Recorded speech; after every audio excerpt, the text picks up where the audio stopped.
Hey everyone, I wanted to read off Adam's good question here. I'm sure other people have this question as well. So let me break this down really quick. Can you please help me understand compression below T8 or the scaps posteriorly and below the ISA anteriorly as it relates to thoracic airflow? This is a week 3 question. What is doing the compressing? Concentric rectus abs anteriorly or back extensors and or lats posteriorly? And can you please explain how that relates to shoulder flexion range of motion? Why would that indicate 0 to 90 degrees? Why would 0 to 90 degrees implicate a lack of expansion here? Thanks. So this is a good question. So the most classic example I can give of this, and I think I've already talked about this in the actual presentations, is just arch your back and then try to get past 90 degrees of genuine shoulder flexion. You really can't. But if you tuck, you get more range of motion. Now, basically what that's doing when you're pushing yourself into an anterior orientation like so, you can see the effect that that has on this lower segment of the thoracic spine right here. What that's doing is that's compressing the inferior border of the scapula against the posterior rib cage. Now this is probably going to be, the skeleton model's more of a narrow because it's got a flat back. So let's just go with narrows first of all. Narrows have these abducted scaps where they're pulled away from the spine and the center line right here. So what's going to happen with them is that they're going to have this anterior compression right here. So what's going to happen is the shoulder's being pulled forward into internal rotation, and then you're going to have this space right here, but because of this compression, and think more skeletal position before muscles here, this inferior border of the scap is pinned right here, so it can't necessarily begin to upwardly rotate.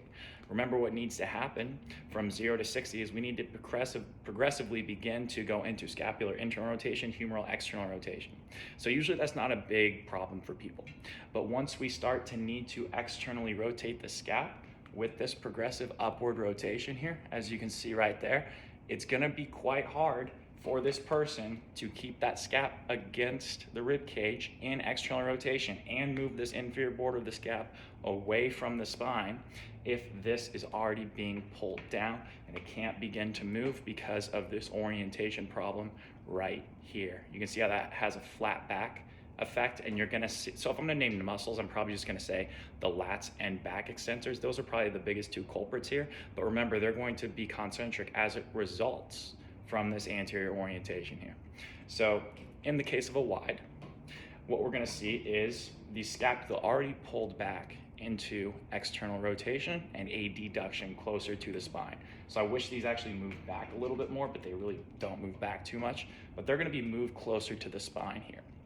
So this person is going to, let's say that they're also in an anterior orientation, they're probably going to have a little bit more thoracic kyphosis, so they're gonna have more rounding down here, but subsequently more rounding up in their thoracic spine.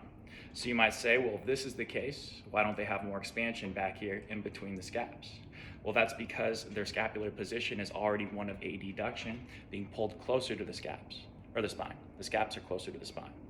So in this circumstance with the wide ISA, essentially what's gonna happen when they go from 0 to 60, that's humeral external rotation, scapular relative IR, usually not a problem for people, but once we get up to the point of 90 degrees where the humerus is in relative IR and the scap has to go into ER to stay on the rib cage, it's gonna be quite hard to do that.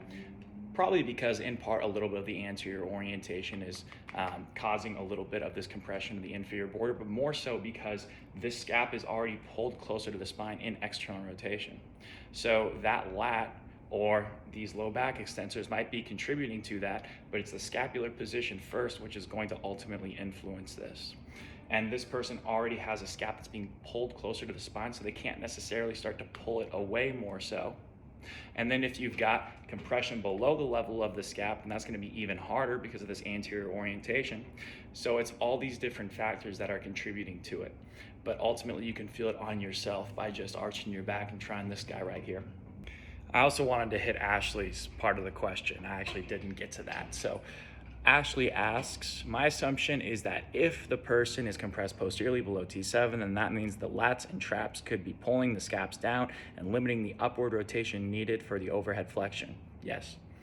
But in one of the course presentations, I think you mentioned that the scapula's inability to enter full flexion was actually a result of the concentric pull of the muscles up top that was elevating the scapula.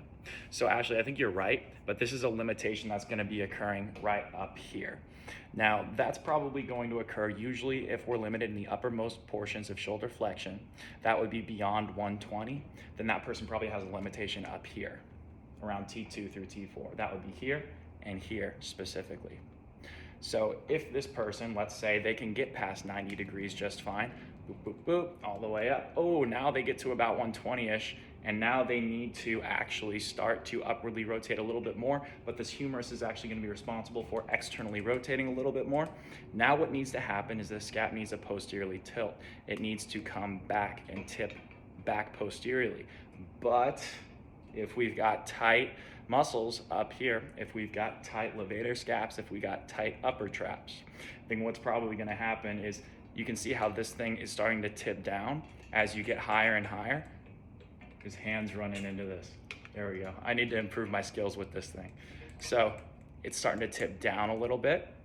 And then in this position here, you're not gonna be able to actually do that very well if you've got tight upper traps and you got tight muscles around T2 through T4 that are compressing that part of the rib cage. So that's why you're right, but it's more of an upper rib cage limitation, assuming they get to 120 degrees. Maybe they're like 120, 140, but can't get past that.